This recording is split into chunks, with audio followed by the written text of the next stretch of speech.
First of all, let me introduce the man, that's going to take us through the session. His name is Lars Wikman. He's a developer, a very proficient developer from west coast of Sweden. He's going to be talking to us about on a topic called chatbot as user interface. So basically, a look at how you can bring your functionality to very close without building your own native apps. So I believe that it's going to be an interesting talk. And if you have questions, please just put them down. He'll be able to get to them and provide you sufficient answers. And Wikman, please, let's get started. Thank you for that introduction. All right. So you can build apps with almost no friction to their UI, with zero effort authentication, with support for images, videos, highly interactive, near real-time experiences. And you can even get things like sharing and notifications that are typically native to mobile. And you can do that mostly without building a front end. I'm Lars Wikman, and this is how we do it with Underjord. But actually, that's how I start my YouTube videos. And this is a conference talk. So this is not pre-recorded. It's actually live. There's no editing. So you're going to see me mess up. You're going to see me stumble. So that can be novel. That gets cut in editing when I do YouTube. So, but hello, ElixirconfAfric. It's very nice to be here. Thanks for inviting me. And today I want to talk about implementing chatbots with Elixir. So just first a bit of intro to what I do. So I run a small consultancy called Underjord, where we are a few consultants doing Elixir development for an assortment of clients. I also help some companies, primarily smaller companies, but all kinds, find Elixir developers. So if you're the tech lead or a CTO at a company that's looking for Elixir developers, you can reach out to me. I'm sure I can help. I have a pretty decent network. So that's about it for the company. I also write this blog, underjord.io, a newsletter. I have the YouTube channel, and you might hear me on Beam Radio along with a set of much more impressive people. So I recommend giving that a listen if you haven't. So that's it about me. I would say we should talk about messaging clients. Almost everyone has a whole slew of messaging apps on your phones. It's not enough with one. It's never enough with one. You might have WhatsApp, you might have Signal, you might have Telegram. I think there was something called Wire at one point.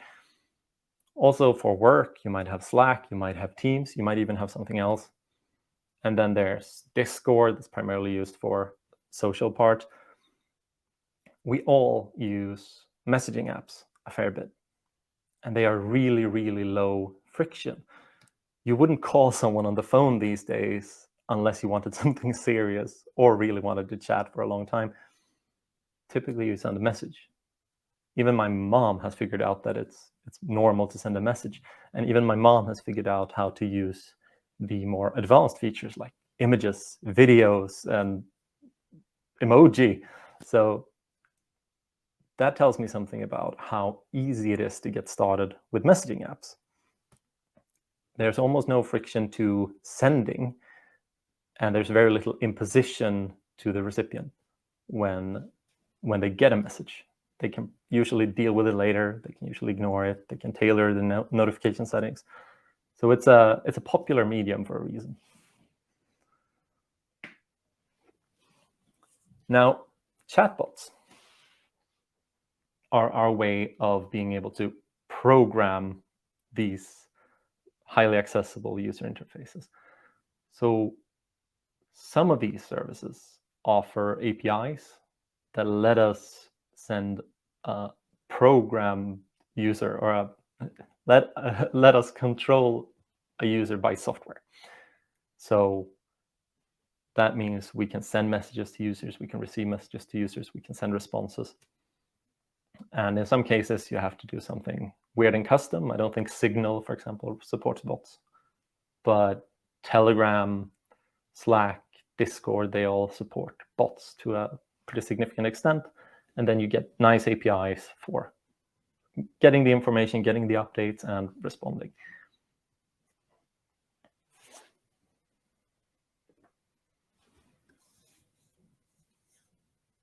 Some of the advantages of these bots are, for one thing, you can get started really quickly and you don't need to build out a UI. Building UI takes time, almost regardless of how you do it. Live view is very efficient, for example, in the Elixir space for building UI, but it doesn't cost nothing.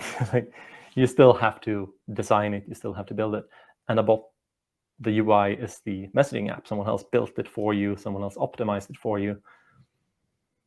And you get authentication essentially for free. The people that are using the messaging app are already logged in. They are already authenticated. You get your unique identifiers. You get some information like names and stuff that you can use to refer to the user. And it becomes very easy to do authorization based off of this because you have authentication for free. And sometimes you're dealing with groups. For example, Telegram has a lot of support for groups. That can be a part of your authorization model.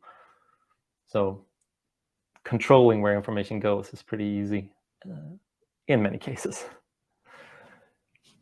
And especially with Telegram, but also possible with others, you don't actually have to necessarily deploy a server to be able to try your ideas. So I will be showing you some things I've built, and they are all running on my local machines here and there, and I'm reaching them through a messaging app. So it really lowers the barrier to trying interesting things without needing to build a ton of UI to get it going. So there are downsides. For one thing, this is probably the big one, you require the user to have the app and use the app. And the messaging space is very fragmented. So if you built your bot for Telegram, Telegram is popular in some countries. Signal is popular in some countries. iMessage is super popular in the US, but almost not used here, as far as I can tell. And it all varies. So there are some adoption limits for sure when it comes to messaging apps. It's like, maybe you can get super popular in Brazil suddenly because you've selected the app that's popular there, but you'll never make any inroads in Sweden or whatever. Now, the advantage of not having to build a UI is also the disadvantage of not having control over the UI. You have some APIs that are super flexible, like Telegram, for instance, allows you to sort of send controls to the user. You can show them buttons and options. So you have some flexibility there, but it's still limited to whatever the client can handle and to whatever the system offers. You're also dependent on the app and whatever APIs they offer in general for what you can do. You might not be able to get all the information you want about a user because it's not offered by the app. And in the long term, you're also depending on the company behind the app to make good choices on your behalf, because you're building, like if you're building a product, there's a danger there. If you're building an experiment, the danger is very small. But you're building in a dependency on an entire company as sort of critical infrastructure. Now, I have some demos to show, and I'll definitely be using Telegram for those. I find Telegram very nice to work with. They have a good bot API, it's very flexible, and there's a good Elixir library that I'll reference later. Anything I do here, these demos are fairly simple in what they do with regards to chat. So anything I do here should also be doable in at least your company Slack and Discord, and potentially in others. And Telegram supports more than text. So we're going to be looking at images. They do support video. I don't have a demo of that. Telegram even supports very convenient audio snippets, and then it supports additional things like documents. And Telegram has a very, very big feature set. They've been around for a long time, and they've been constantly building, apparently. But yeah, audio snippets, something we'll look at as well. All of these become options for input into your Elixir system and allows it to do new and interesting things. So I think these are some demos that are good examples of this. So hold on, I'll just show you my Telegram.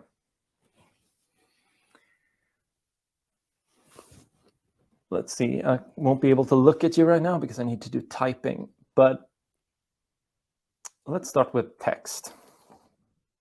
A beautiful, glowing bottle of Elixir. I want it to be purple, magical, photorealistic.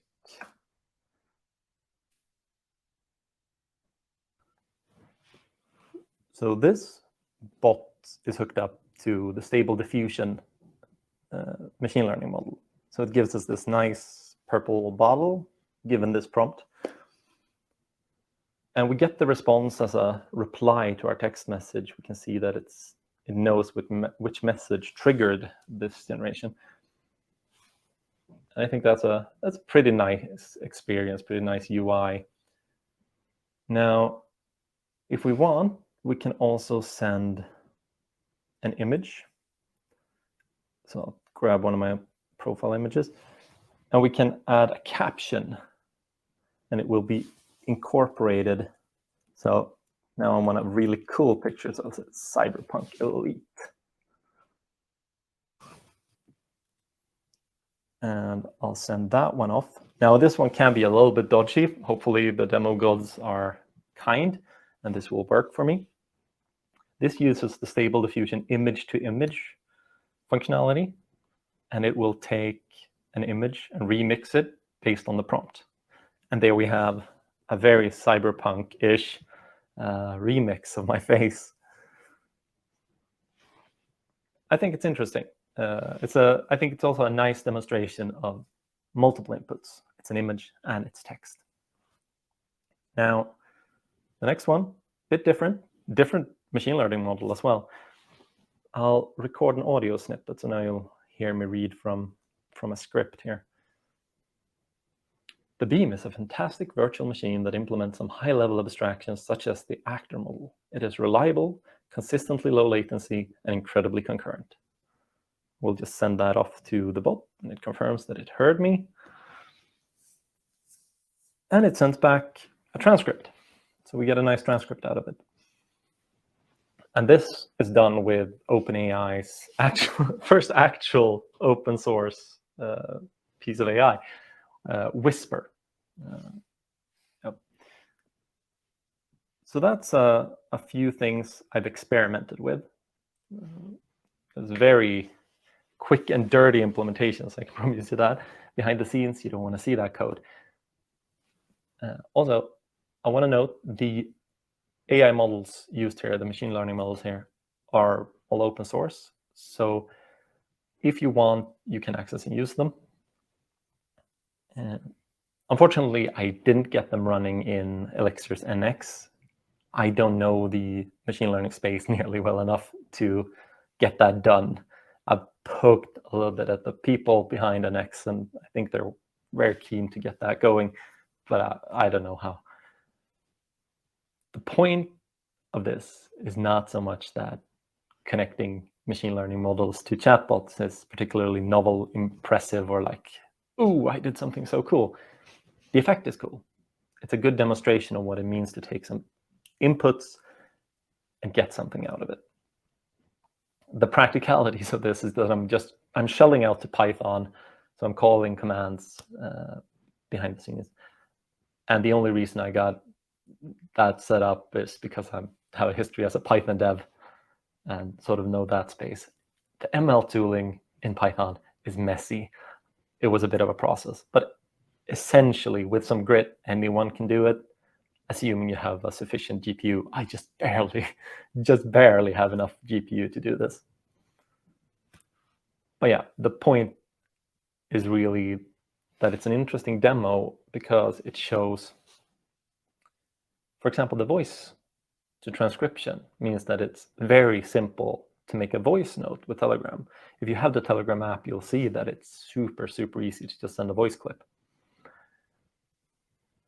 And I don't think I could make a smoother or faster UI with a web app than sending a piece of text, sharing an image in this way to just get something going, to send something to a machine. I've even built a project where I save notes by just sending them to a Telegram bot, because it's one of the easiest way to just capture what I'm thinking in the moment and pass it on and get it out of my head. There's also something fun about how close it is to a terminal experience, essentially. It's, you send a command, you get a result. I think there's something there which maps well for us techies as well. And in all fairness, like the Stable Diffusion thing gives a terminal interface, and I just exposed that further to the bot. So yeah, it's almost like a command line interface. Now, beyond writing messages to the bot, sending pictures and audio and stuff, you can also have the bot act independent of what the user is doing. After the user has interacted with a Telegram bot, you are free to send messages whenever, as long as you've saved sort of the ID of that user. And that means you can build things that trigger off of other events from your Elixir system. So maybe you have some particular data sources that you're tracking, or you have some APIs that you're following. Maybe you're getting webhooks from somewhere. You can pass those on to your bot and take action and communicate to your user. I've done a number of experiments, not just with bots, but with like nerves and that sort of thing. So I've poked around with a ton of different interesting libraries for input and output. And I would say, if you want a nice little project to experiment with and try this stuff, here's some ideas that I have sort of top of mind. Using Quantum and the iCalendar libraries, you could fairly easily build yourself a daily agenda and have your bot produce that in the morning and send it to you. If you want to publish photos on a site, you can do that in real time with just a live view and sharing a photo from your share sheet straight to the bot in Telegram. If you want to capture links to read later, similarly, you can just pass them to your bot, and then the Elixir system behind the bot can pull those down, scrape them, use Floki to parse out all the relevant text, and just build a reading list for you to use later. If you access the Hacker News API, you can pull that for new updates and check what are the contents of the current topics on Hacker News, what are the contents of the comments. Are people talking about Elixir? And then you can get a message whenever they're talking about Elixir, and then you can go there and you can argue, and you can waste colossal amounts of time arguing on the internet, which is all we really want to do, right? One method I'm using for the Nerves newsletter, I'm not using that with a chatbot, but I'm using it for building the newsletter, is to pull resources from GitHub. So using the GitHub API to pull down information about the repos I'm following that relate to the Nerves IoT framework.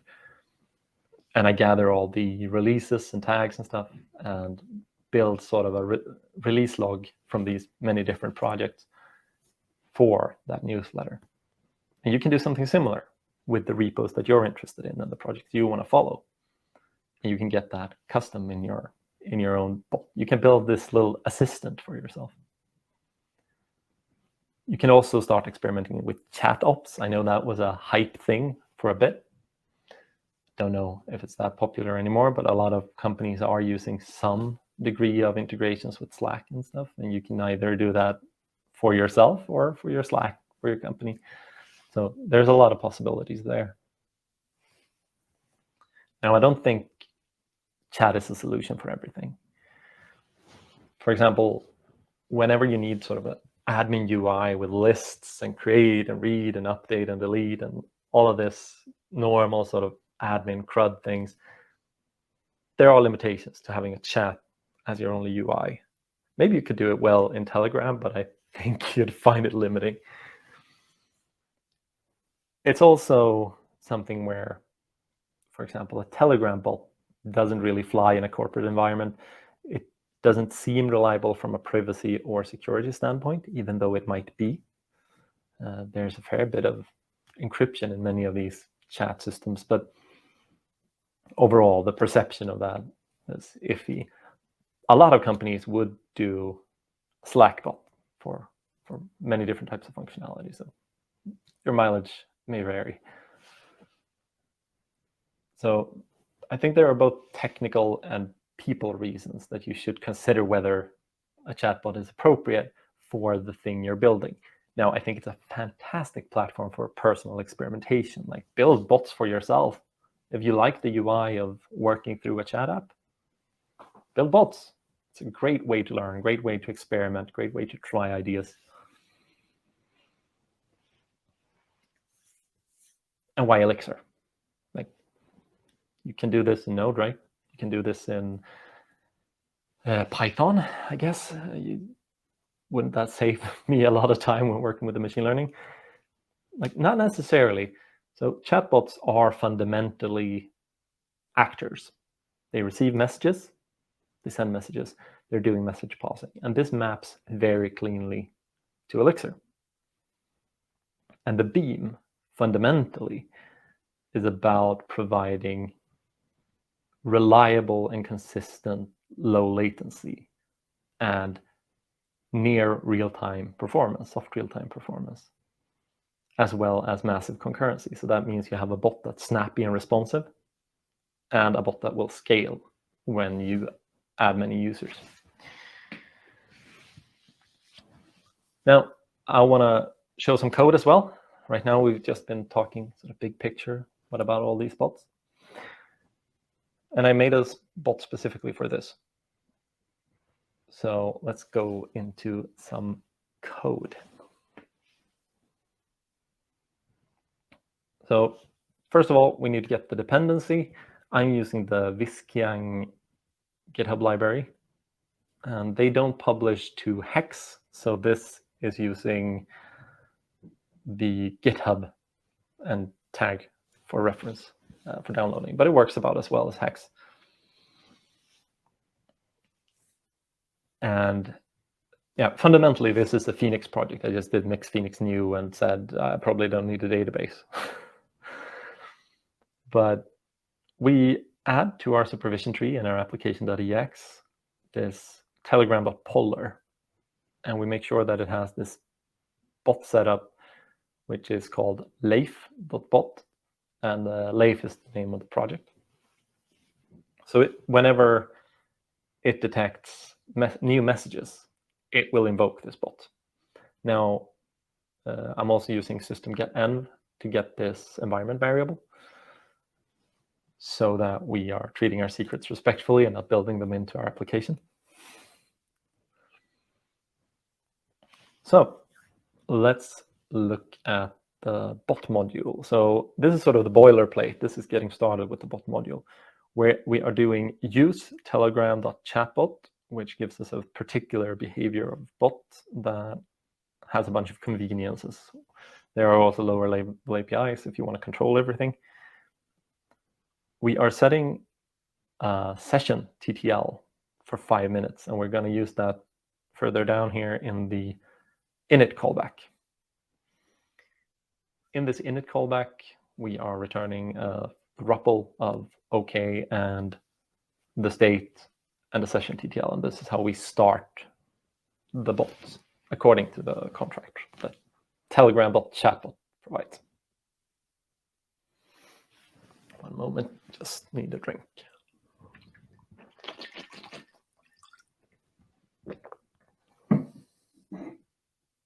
I'm just putting my ball in the middle of my code. I shouldn't put water in your code. The next part is handling a message, and you do that by invoking handle update callback. So this is an example of the function head we're using to match out, let's see, no, over there, to match out a bunch of pieces from this information. We're also getting the token, which is the API token, and the state. So it's very similar if you work with gen servers or live views or channels. It's very similar. And then you return a thruple of OK, the updated state, and the new time to live.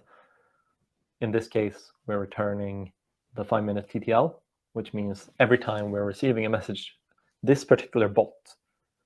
So I should have mentioned, the init means the way the chatbot works, Telegram.chatbot behavior works, is that it will start a bot session as a process for every specific user. And the TTL is for how long that session will be alive. So the process will shut down after 5 minutes in our case. 5 minutes of inactivity, because in this case, then we set a new TTL whenever we get a message. So that resets those 5 minutes. And this is actual code in the handle update that we want, because we want to respond to the user and let them know that we received their message. In this case, we send back welcome using the telegram.api.request function. So it takes the token and then it can call different Telegram APIs. We're also setting this process up to be tracked by Phoenix presence, and this is particular to what we're doing with this particular bot, and we'll get into that later. We're saving when the user was seen and what the user's ID is. This example is a bit cut short. I'm also saving some other things, you'll see. But that's essentially what we're doing. We're responding to the user and we're acting on it. We're sending something into our system to act on this information. And this all lets us do live view, because no talk is complete if you're not doing a live view. So we are building a live view. We are subscribing to events from Phoenix PubSub to get those updates about the things happening to the channel. So Phoenix presence goes through Phoenix PubSub. And we're also refreshing people, which just means we're getting our initial list of active users. And whenever we're getting this handle info presence diff, we are refreshing the list again. So whenever the presence information changes, we are updating it. The particulars of that function is that we call presence.list on this chat channel, and then we sort the users by recency. So when were they last seen? Did they last talk to us? And we put that as an assign, so that live view, assign on the socket so that live view can render. So that's essentially what we do. And as Apple would say, I can't wait to see what you do with it. But in their case, they're usually talking about like months from now, what will you do with these new devices and APIs? I mean, it's right there. Like if you have Telegram, please go to the bot. You can either use the QR code or you can use this name, Talk Demo Bot, or this link. I know you can't click the link in the video. And you should be able to talk to the bot and maybe send it an emoji or two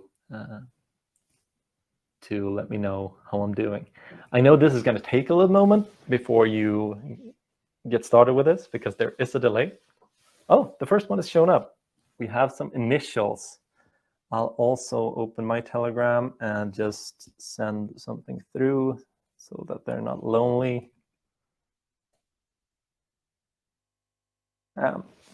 We have SM and we have me. And yeah, as you can, oh, I can't point. So as you can see, people show up here. And this is a live view. live view app overlaid on top of this presentation. So I think it's a neat trick, and I like this kind of real-time interactivity. So some of you have pictures. In that case, we're doing some extra work to download the picture and make it part of the presentation. We're also doing some things, like I didn't want to show everyone's names, so it's doing initials.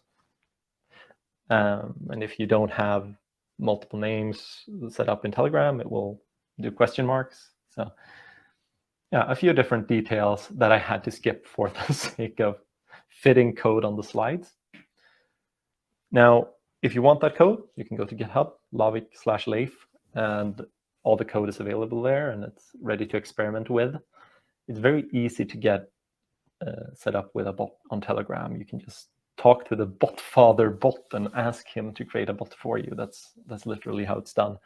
And then you get an API key, and that's all you need to get started with this code base. So yeah. Now, if any of you send emoji, I want to see some emoji getting sent. Oh, I see a hand. Yeah. So, this worked. Like I tried it with 2 users, so I wasn't sure how it's gonna fare in the long run. I'm happy with this. All right. And I guess that's it for me. Thank you so much for having me. And if there are any questions, I'm happy to answer a few. I believe we have some time left, like a couple minutes at least.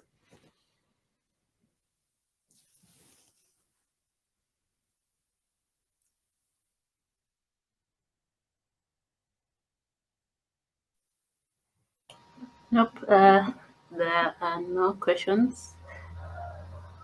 So yeah. Then we can end on that note, unless there's anything else. I don't mind cutting it.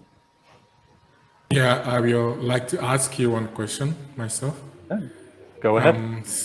So while building bots, what do you think is like the most challenging part of it? What would you advise people to look out for that could be like a setback in terms of the speed to learn and the speed to maybe production? Well, it's easy to get bogged down in anything if you try to do something too complex. I would start with keeping things fairly simple. In this case, I used a lot of existing Elixir infrastructure. I don't store any information. I don't deal with any databases. And that's a good way to start. But if you're building a more complex bot, like I built my bot that took in data and turned them into nodes and stuff, there's a lot of processing that you might need to do. There are also things like recognizing the user, figuring out if you need to download their image or check if they have a new image. There's a bunch of nuances, but I think it's generally pretty smooth sailing initially. A decent piece of advice is probably send a response to the user as soon as possible, just so you know that the right hook got called. Because sometimes, especially when dealing with machine learning models, sometimes I try to do the processing of the prompt and the text first. And then I'd done something wrong, or I just sent something that was too complex. So the process would crash in the background. And let me tell you, Python running as a port inside Elixir is not as robust as sort of Elixir in general. So you'd had this crashed process in the background and you never got a response. I was like, I don't know why that didn't work until I checked my terminal. So in that example, my bot always responds with like, got it, or gotcha, or I hear you, for depending on what kind of prompt I'm sending. And if I'm sending it something it won't recognize, it's probably going to tell me I don't know what to do with that. It's nice to try to build your bot to be communicative in a way that people appreciate.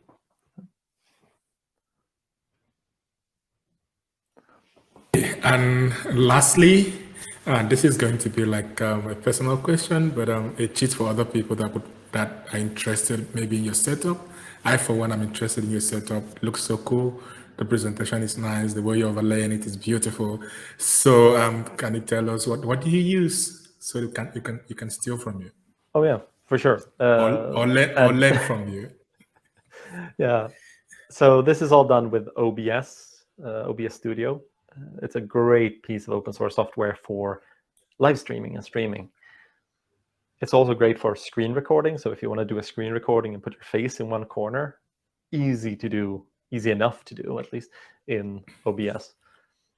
And I did all of that here. And the slides are done with just Google Slides, but shown, there's a way to blend it into the background. And if you do have questions about this type of production stuff, like reach out to me on Twitter, reach out to me on Lars@underjord.io, my email.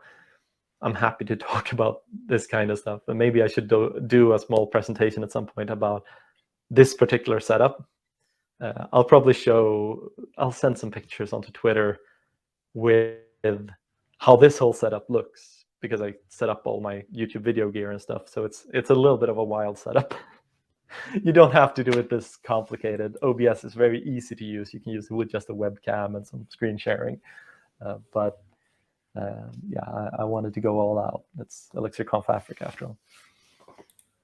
Thank you so much for your time. We really appreciate you here. Imo, I have a question, Imo. Sorry. Okay.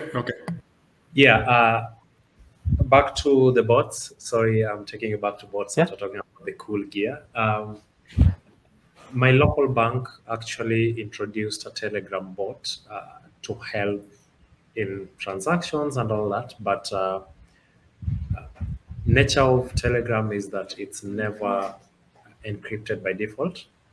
So I don't know if there's more of an opinion question. Would you sign up for such a thing for banking services? I don't think I would use Telegram for banking. Telegram has a little bit of a weird ownership situation, or it's funded by some rich guy. It's not VC funded normally, and it's a whole odd situation as far as I understand it. Like, I haven't dug in deeply. I use Telegram for a few things, and it's mostly for social things and organizing harmless things. It's like the Beam Radio crew has a Telegram group where we collaborate, but I don't use it for anything sensitive, and I probably wouldn't. I mean, some types of things can be done as long as they don't expose anything dangerous. But yeah, I'm not sure I would trust my banks to do a good job with Telegram, and I don't know that I would trust Telegram to do a good job with banks. So yeah, I typically use it for things that are less dangerous than that, and I would look at how to enforce the encryption side of things if you want it more secure. But you could also explore doing it over Signal. That's always encrypted as far as I'm aware. Now, Signal doesn't have good bot support, but if you get yourself an extra telephone number, there are APIs, of course, that drive the normal app. So you can absolutely build a bot for Signal. It's just annoying. Or you could do it with some of the other services that maybe are more appropriate. But for a bank, like, I typically use our local bank's apps and websites when I need to do banking. So yeah, perhaps not for banking, not in my opinion, but if it helps, it helps. Thank you. Any other question? Anybody with questions? Any other one? I think we're good. So thank you so much, Wikman. It was really a pleasure having you here, and we shared and we learned. I for one, I'm sure of that. So thank you. And thank you for having me.